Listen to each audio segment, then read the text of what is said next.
panggung sang Purwaikota.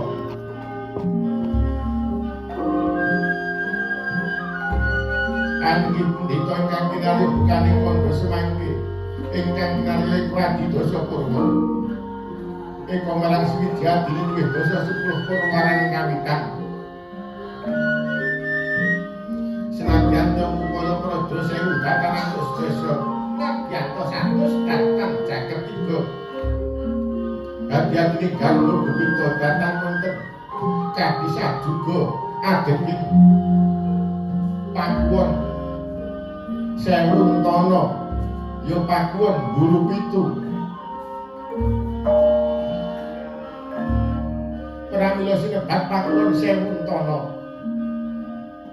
Awit punika kinarya pesanggeranipun para kadang nalindra sewu negari ingkang Musabyantu dhateng lekasipun nata ing Astina.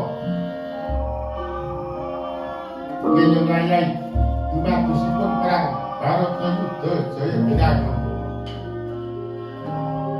Pramila sinebat pakuwon guru pitu.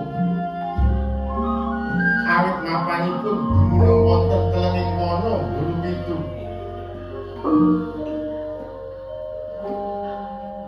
Senadyan pramana wujuding pakuwon nanging reneng katon endi candrané yayah kadaton genggeng mungging telenging wana.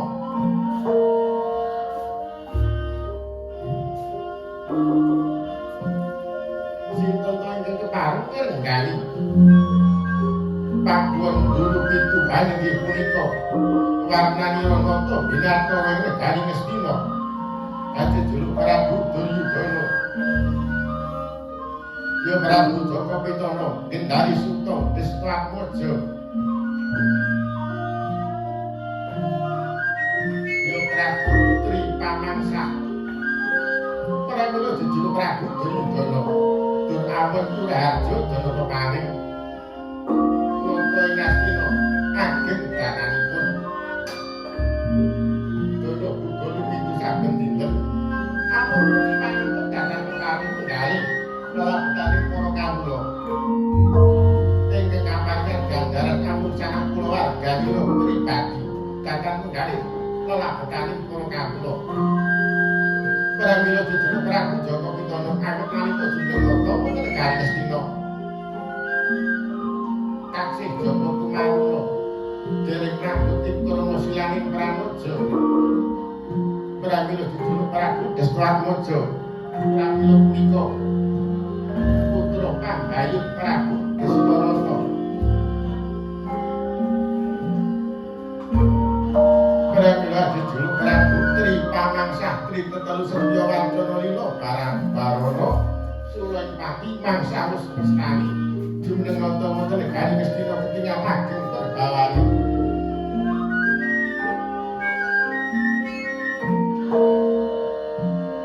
Wis datang kesamaran marang salining gelaning perang pramila kathah para nalindra saking manca negari ingkang sami tumungkul datang sarana linawan Bondayuda. Amung ngajasih kumawula tumungkul dhateng esa dalem sinalindra. Sampeyan para mangsa ngaturaken pundhutaning Ratu Peni-peni Raja Peni Guru bakal guru dadi Sutya lan Widuri. Sampeyan wonten ing ngaturaken putri Endang Warna kinarya Pertanda manungsa dhateng esa dalem sinalindra.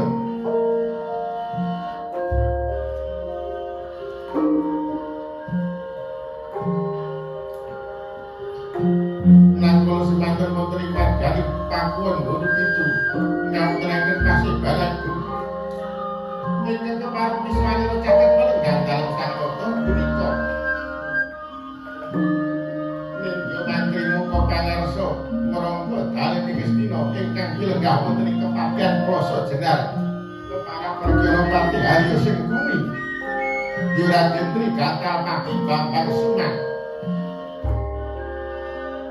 Aja dupereng karo Pati Harya sing kumi wis kelah yuksa bepasan kukampas jambel manik amung kalih jagat tuntas kawruh saliring kret pramila pinados pinangka pepatih wonten negari Astina.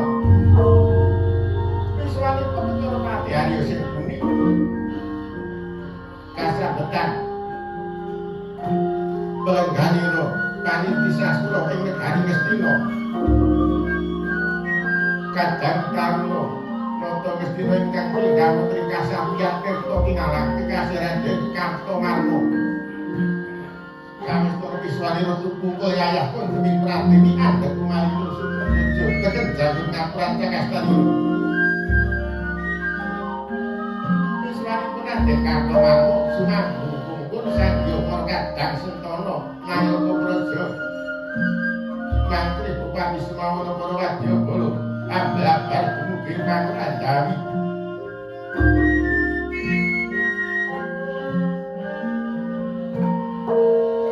Kula semanten horeg pismaning para wadyabala. Niki kampun wani horeg wadya. Ora kaya rawuh Yanata ing Mandaraka. Abi dulu Prabu Salyon Tapa, ya Prabu Narasoma, ya Prabu Mandaradipa, ya Somadenta.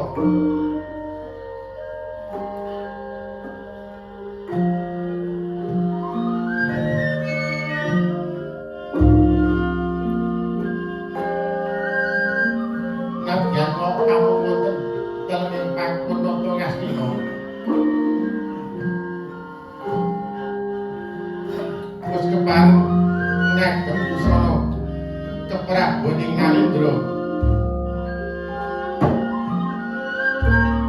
yang gemah kemudian bulog tau kasar jaman Wasuja 3 kinanjing Garuda Marti Wamungkur utah-utah kinara Wisna Sinangga Praba Kencana.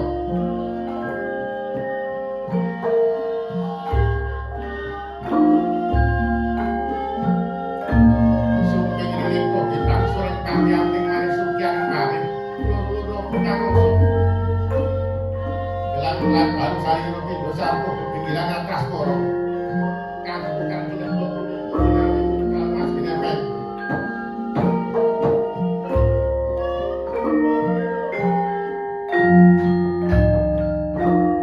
Natma sang sepur Wadyabala Genyong Marasekha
putri tinon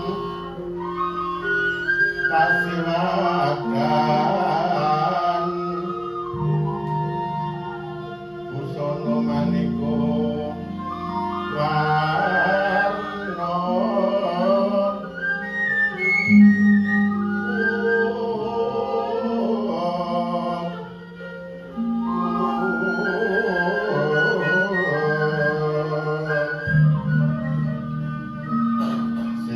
puspiteng Budyono yang pandrai sarwa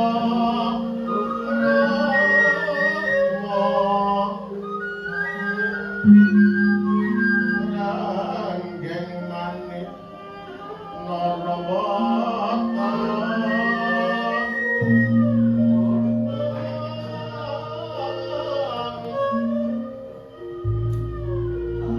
Obro prabanyo sumirat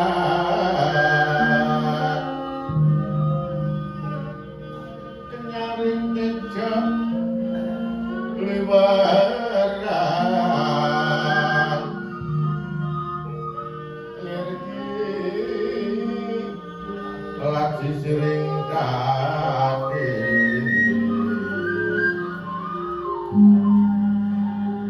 Wilbuke kodok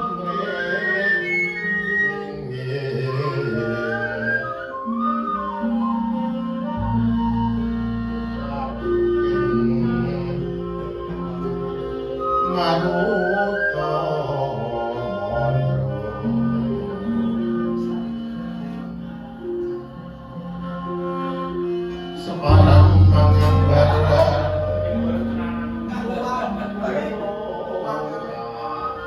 as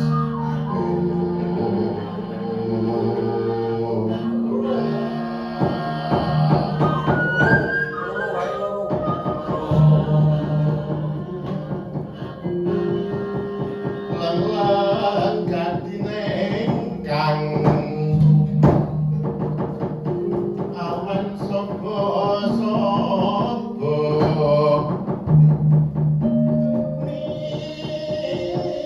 nikeng ngastina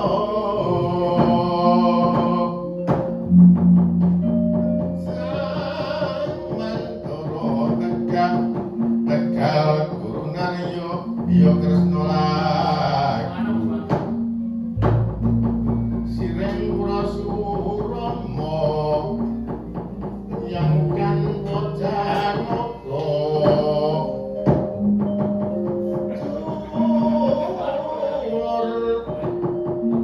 merada kapangyo tegali luri melu karyo sango kumani sanging kumani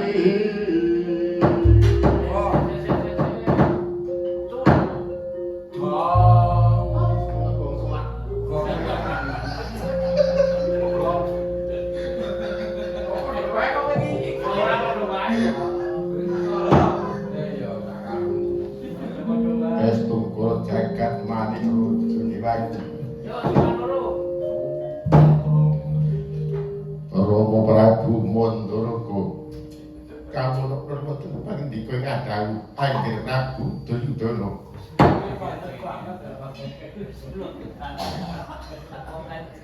dereng tangurawuh wonten kelenging pakuwon burukipun kepareng ingkang putra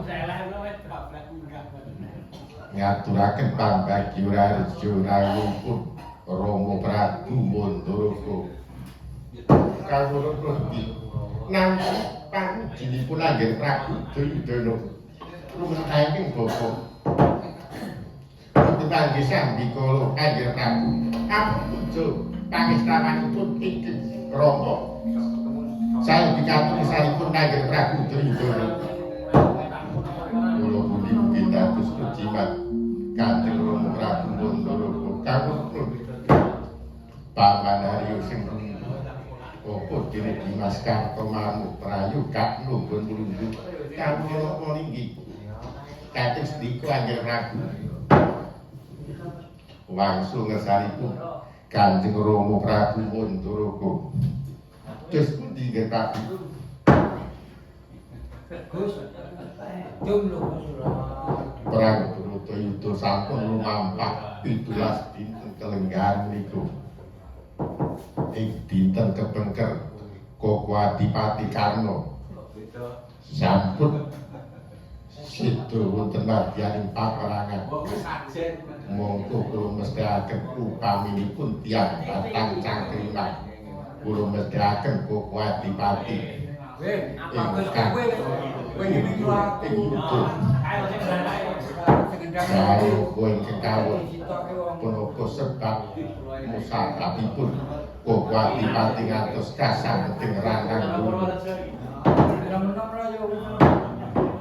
Kanjeng Prabu Duryudana lelampahan niku sampun kelampah upami kula aturaken ngersanipun Kanjeng Prabu sampun boten-boten ginanipun nanging sareng Kanjeng Prabu Duryudana mundhut preksa dikepeksa kula badhe nyariosaken lelampahanipun mantu kula Karna nalika majeng wonten madyaning paperangan Rama Prabu Mandaraka inggih kados pundi dedunginganipun lelampahanipun Koko Adipati Karna nalika manjing wonten madyaning gelanggang panyudan Kanjeng Prabu dinten kepengker ingkang rapa monggo majeng wonten madyaning paperangan mengsaipun Arjuna saking pakuwon Buru Pitu nitih rata Jatisura kula pinangka kusiripun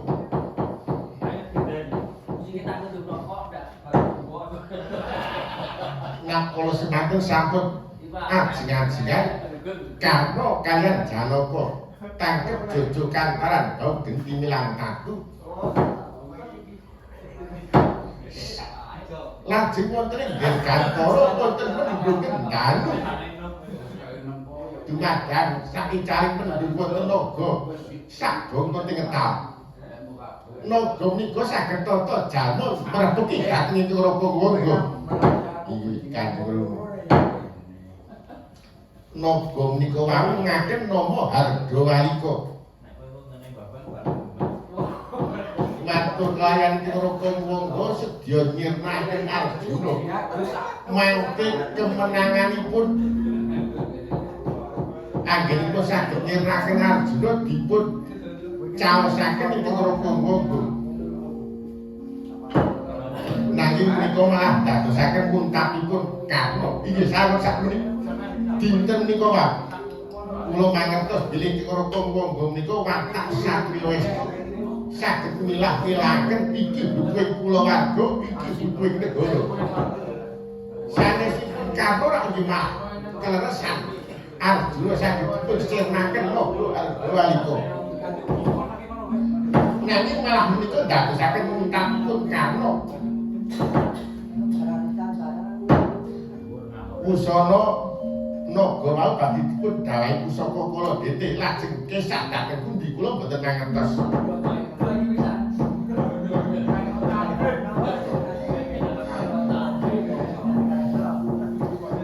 Arjuna lajeng nitih rata Jaladara ingkang Raka Dwarawati pinangka kusiripun Karna nitih rata Jatisura kula pinangka kusiripun lajeng lancaran jemparing paperangan Tegal Kuru bebasan udan jemparing nakala semanten Arjuna nglepasaken pusaka Pasopati tumama janggalipun Karna satemah Karna pejah wonten madyaning paperangan leged jroning driya Saknararata karya pusekan kang praladya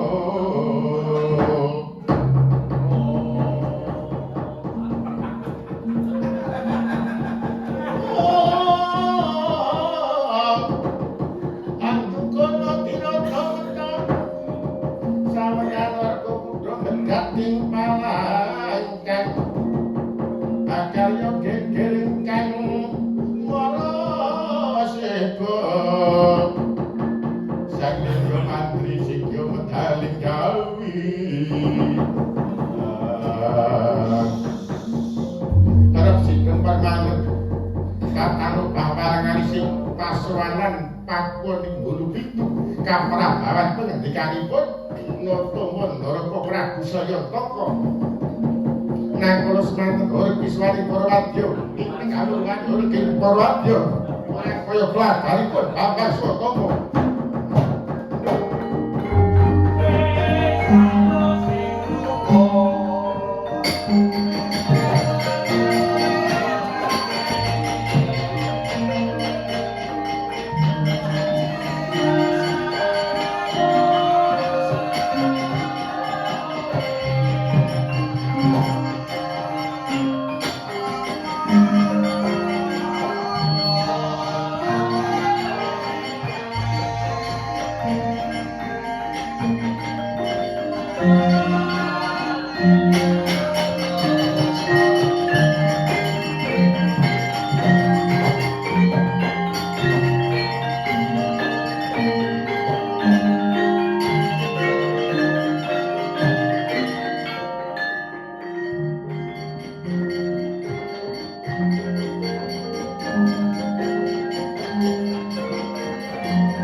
Kepareng ngatung salipun Koko Prabu Duryudana. Sowan kula wonten salipun Koko Prabu Duryudana namung badhe ngaturaken lelampahanipun Koko Adipati Karna nalika manjing wonten madyaning paprangan. Iya, murugaken matur. Kula mangertos awit kula menika wonten sakwingkinging rata tityanipun Koko Adipati. Dados kula mangertos sak solah dalanipun Koko Prabu Karna.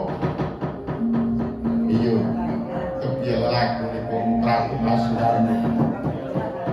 Nah kula semanten Koko Prabu Basudarma Bondayuda mengsah Arjuna. Kang kejojo kantaran baru perang tanding antawisipun Koko Adipati Karna mengsah Arjuna.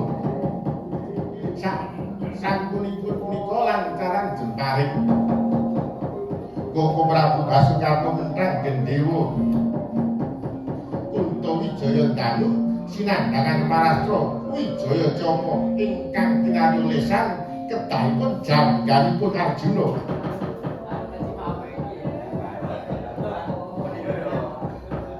Nakala semanten Koko Prabu sedya nglepasaken jemparing nanging nuwun sewu kendalining kuda pangiriting rata dipun sendal kaya risang kusir inggih sinuwun Prabu Mandaraka satemah kuda sami kaget nebak-nebak lampahipun lampahe jemparing oleh kedahipun ngenini jangganipun Arjuna nanging namung ngenini lungsenipun Janaka. Sasampunipun punika Arjuna nglepasaken pusaka Pasopati. Lajeng ngenini jangganipun Koko Adipati satemah Koko Adipati Karna seda wonten madyaning paprangan. Jojo muntaplir jinetap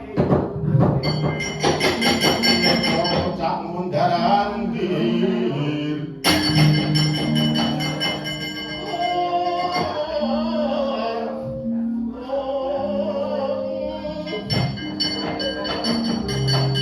kanan mojo mikir hati idem nyomar malah cokro gedruk-gedruk Siti Bantolo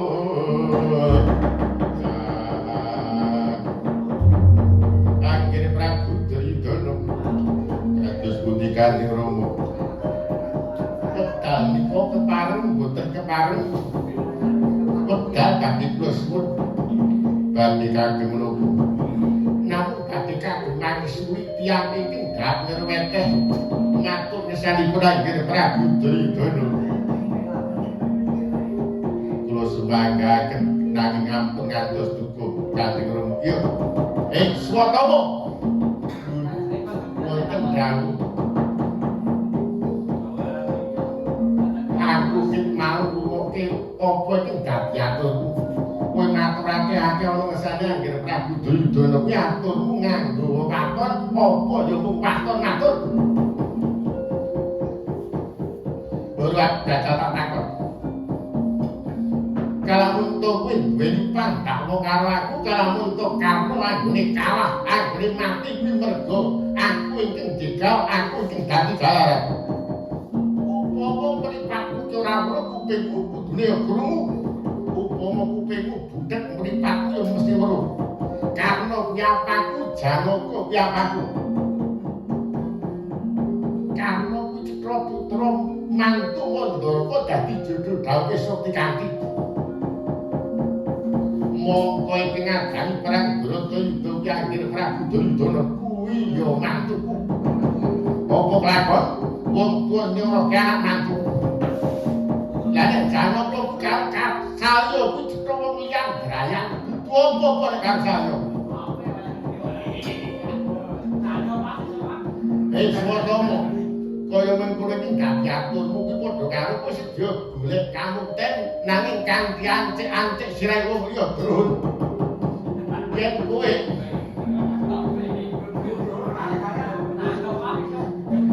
sedya golek kamuten mestine kowe ngapunake lelabuhanmu ana negara Ngastina. Nalika bapakmu Dutta maju dadi senopati, apa sebabe kowe malah ndelik? Mestine kowe ngapunake lelabuhan melu maju ana ngadani glagang paikan. Kowe mung maturake akeh ana ngesane Anggir Prabu Duryudana padha karo ning golek pangalembana. Nanging kanthi ancik-ancik sirahe saya. Swatama rapunake akeh iki dadi rembuku. Saiki Bratayuda ora perlu Pandhawa mungsuh Kurawa. Nanging Prabu saya mungsuh Swatama. Nadyan kowe Swatama isih mudha tumapra gagah pitesa. Prabu saya wis ndungkak yuswa. Aku ngadeg ora dicagak nganggo temen ora dicek. Tanganku gumrayu nyaplak sira-sira petasi karo apa-apa. Gon Swatama.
Pitados Swatama menapa pitados kula?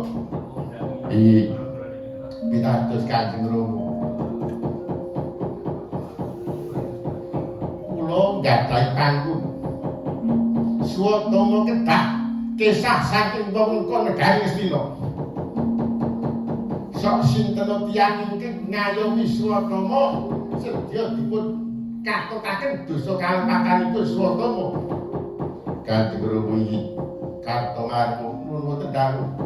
Biya warak para kawula, para wadyabala, sapa wae ingkang ngayomi Swatama bakal dikatutake dosa keluputane karo Swatama. Kawula niki dados dika Prabu. Anggere Prabu wekdal menika senadyan to kula menika sampun dungkap yuswa nanging ngawuningani kawontenaning negari Ngastina Kurawa sak tutupanipun kula boten mentala pramila keparenga kula jumeneng Maha Senopati Rawa Prabu sedya jumeneng Senopati inggih nadyan kula sampun sepuh tasih saged tasih kuwi majeng wonten madyaning glanggang palitan ngadepi Purkata Kurawa Kanjeng Rama iki nanging saderengipun kula majeng wonten madyaning paprangan keparenga kula langkung rumiyin wangsul dhateng Mandaraka awon sae leres lepat sedya kula nyuwun pamit langkung rumiyin kaliyan Nimba Ratu Setyawati Kanjeng Rama iki sasampunipun saking Mandaraka kula boten perlu sowan dhateng Pakuwon Sewuntara nanging jujuk wonten pesanggaran runting nyaketi madyaning glanggang paitan Tegal Kurusetra kawula niki Kanjeng Rama sing muni nuwun kula kok Ratu aku sedya pundhara Mandaraka mangsa Barangana Mbabulai Kanjeng Prabu Duryudana kanggo niki ndherekaken kalih tapak kok Prabu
Prabu Duryudana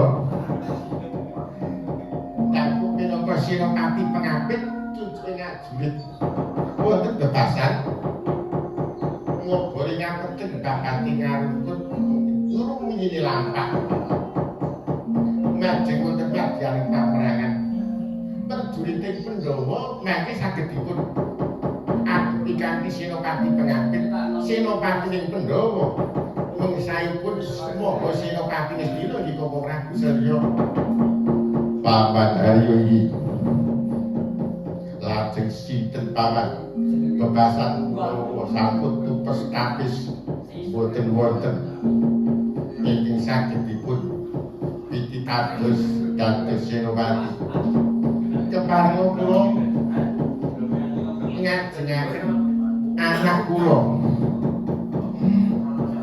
anti sura tuwin sura basah anti sura basah kawula inggih tuwin adi kula pun Jaya Wiluka paman Arya iki menawi mekaten lajeng kadhawuh para wadyabala supados ngurungi lampah majeng wonten madyaning paprangan kawula inggih Karto ngamun nunggu tegal Koko Prabu Karno Pasewanan nderek tindai paman Arya siaga no Purwadya kawula niki dhateng sedika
rumaos tumpang jayanipun Raden Antisura ketingal kemragangan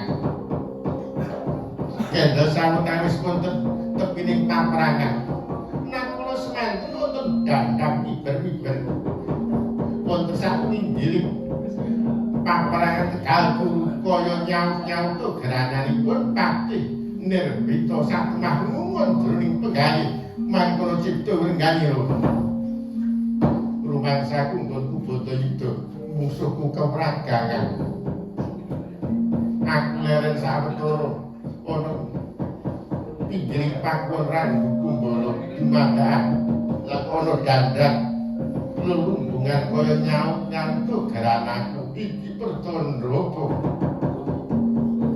lha apa kepara Bathara wis sedya mundhut marang Yukswaku kalang untung mengkono aku kudu tata-tata Antisura aja tinggal payah kepono Patih Nirbita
Patih Nirbita wis ilang-ilang dadi pundha sigra dadi pepi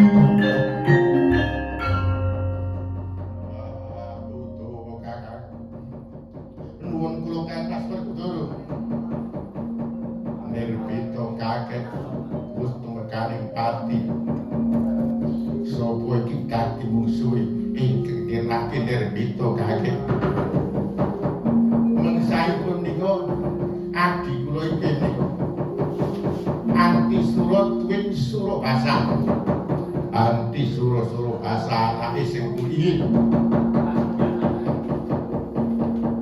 yen mengkono aku ora nirimakake patine Nirbita kaget Buto kakang kunun kula kang Mas Kudoro kuandani Nirbita rinukti sata taring panembang anti suruh basa tak papan iki dados nika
Nirbita wis tumekaning Pak henti kowe iki maju iya anti suruh mula ora perlu ngenteni bapak bucih kulitmu ulungmu tanganmu loro tak bondo aku lho kulmu tak cugel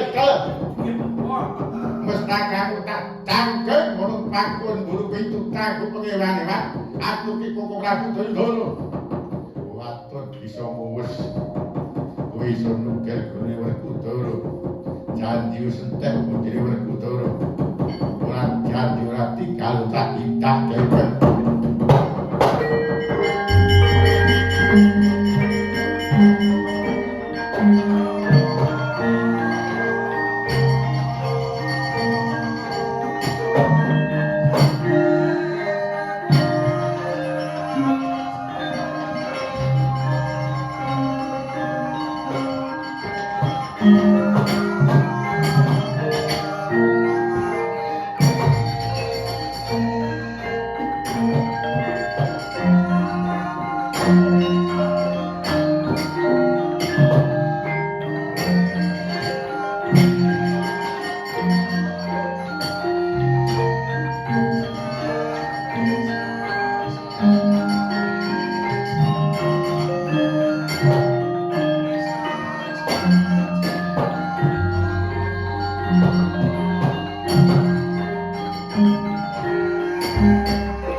jatuh mati dina ping 7 kalamun to dereng katera anggerani datang saged gening tiwas. Raden disuruh den langkai suruh pasang satemah balio temain jati maceng sareng.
Pateni bari nek wis manten Werkudara dupi wis nyandrak anti sura tuwin sura asak sikat petatu den ndro wonten ing gegana kanthi daya ngaji Bandung Bandawasa ngaji Bandung Bandawasa ngantos kawanten dayanipun karo sane mundhak sayuta gajah bobote 7 gunung ora Werkudara anti sura-sura pasamu kaya bobote kapok sombo sigra didukumba awit saking urusanipun Werkudara anti sura-sura pasah datan sabrak sena mergolai wajur kuandare blabar dadi-diro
Oke.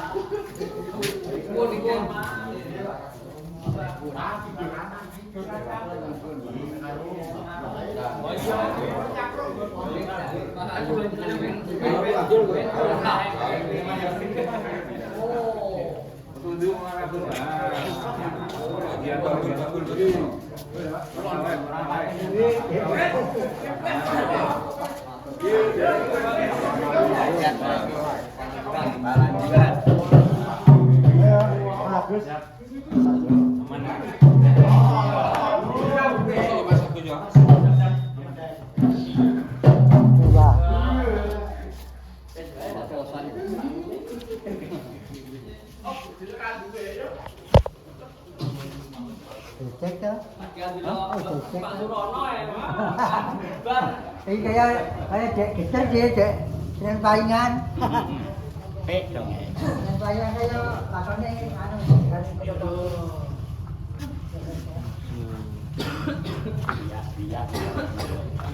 Yang gue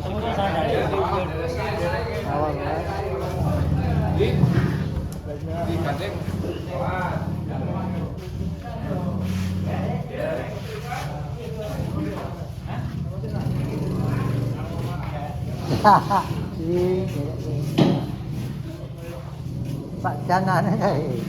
Boten. Tegal ya jarak kita Tegal pulang. Grup BD.